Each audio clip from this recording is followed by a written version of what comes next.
to the city streets, we began to feel the fire. Yo, what's up happy people? For today's video mga kuys, mga gayas, ay silipin po natin kung ano na nga ba ang itsura ng Davao City mga kuys, mga gayas. This video is credit to Engineer Berto. Paki-follow sa kanyang Facebook page at saka sa kanyang YouTube channel mga kuys, mga gayas, no? So, sabay-sabay po nating panoorin. Kung bago ka naman po kayo sa aking YouTube channel, please follow, like, and share, and subscribe. So without further ado, let's begin.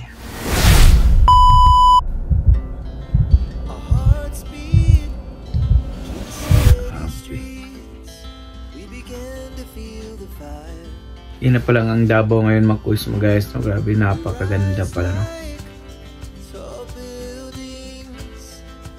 Talagang makita mo dyan mga kuys, mga guys, na kung paano po sila namamahala o nagtatrabaho sa kanilang city mga kuys, mga guys, no? So mayor dyan ngayon ay si Sebastian Baste Duterte, anak po ni Pangulong Duterte. At ang congressman naman ay si Paulo. Yan mga kuys.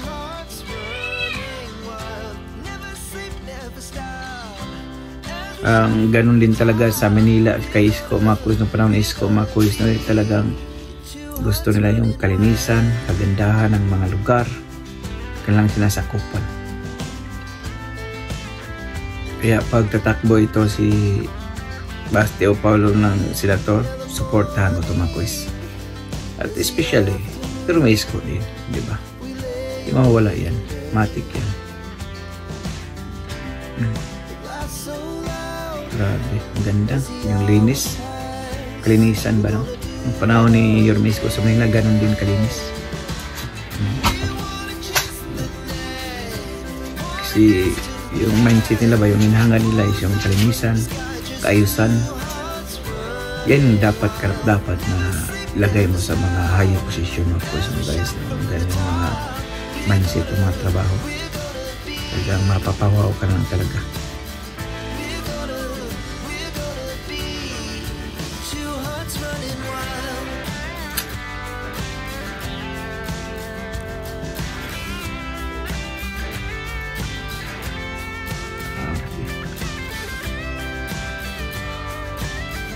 Yan na pa lang ang Davao ngayon mga kuys, mga guys, no? Grabe, napakaganda pala, no? Talagang makita mo dyan mga kuys, mga guys, na kung paano po sila namamahala o nagtatrabaho sa kanilang city mga kuys, mga guys, no? So mayor dyan ngayon ay si Sebastian Baste Duterte, anak po ni Pangulong Duterte. At ang congressman naman ay si Paulo. Yan mga kuys.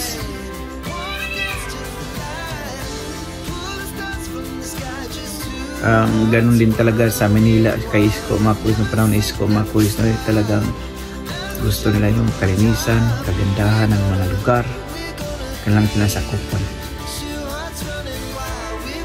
Kaya pagtatakbo ito si Baste o Paulo ng senator, supportahan mo ito mga kuys. At especially, pero may Isko din, di ba? Di mawawala yan, matik yan. No.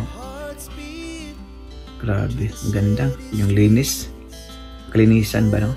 Ang panahon ni Yorme Isko sa Manila, ganun din kalinis. Kasi yung mindset nila ba, yung hinahangan nila is yung kalinisan, kaayusan. Yan yung dapat na ilagay mo sa mga higher position mga kuys, mga guys, no? Ganyan yung mga mindset o mga trabaho. Talagang mapapawaw ka na talaga.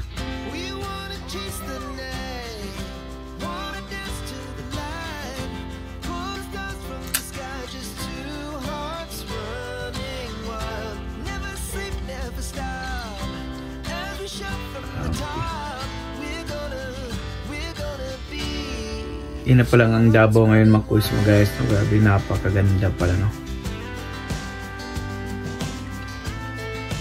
Talagang makita mo dyan mga kuys, mga guys, na kung paano po sila namamahala o nagtatrabaho sa kanilang city mga kuis mga guys. So mayor dyan ngayon ay si Sebastian Baste Duterte, anak po ni Pangulong Duterte. Ang congressman naman ay si Paulo. Yan mga kuis.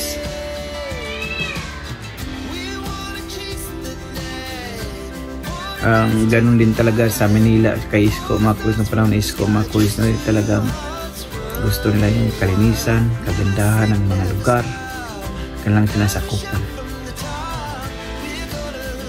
Kaya pagtatakbo ito si Baste o Paulo ng senator, supportahan ito mga kuis. At especially, pero may Isko yan, di ba? Di mawala yan, matik yan. Grabe, maganda. Yung linis. Kalinisan ba, no?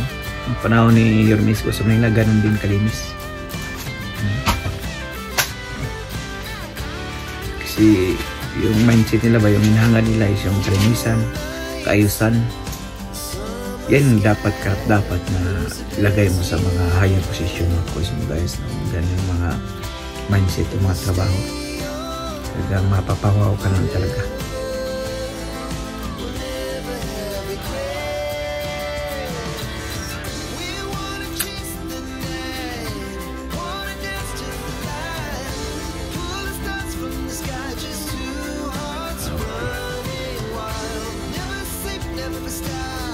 Yun na palang ang Davao ngayon mga kuis mo guys. Grabe, napakaganda pala, no?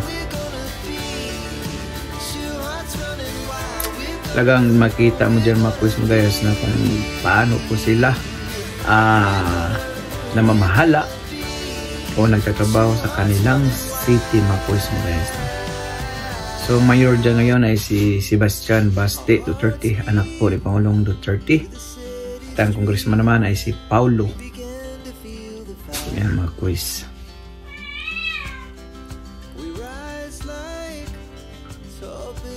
Ganun din talaga sa Manila kay Isko mga quiz, ng panahon ni Isko mga quiz, na talagang gusto nila yung kalinisan, kagandahan ng mga lugar, kanilang sinasakupan. Kaya pagtatakbo ito si Baste o Paulo ng senator, supportahan ko ito mga quiz. At especially, pero may Isko din, di ba? Di mawala yan, matik yan. Grabe, ganda. Yung linis. Kalinisan ba, no? Ang panahon ni Yorme Isko sa Manila, ganun din kalinis. Kasi yung mindset nila ba, yung hinahangad nila is yung kalinisan, kaayusan. Yan dapat na ilagay mo sa mga higher position mga course mo guys. Ganyan yung mga mindset o mga trabaho. Talagang mapapawaw ka lang talaga.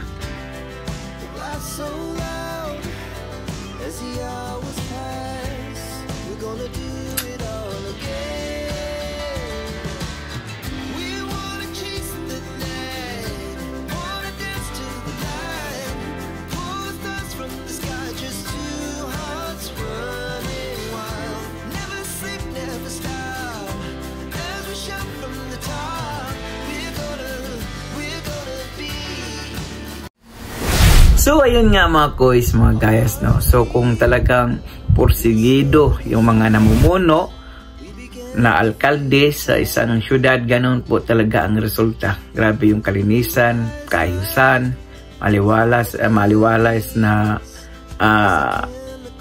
paligid. Ganun din po nung mayor po si Yorme Isko sa Manila, no. Talagang ganun din po kalinis. Di ba? Kaya pag tumakbo itong si Paulo o si Baste, Makois, asahin sa suportahan po natin yan. At higit sa lahat, si Yorme Isko. Hindi mawala yan. Forever yan, Makois, mga guys, no? Dahil mabot ka sa dulo ng ating video, may karapatan nga po mag-like, share, and subscribe. So for now, I'm Gab Filipinas. God first, God bless all, peace.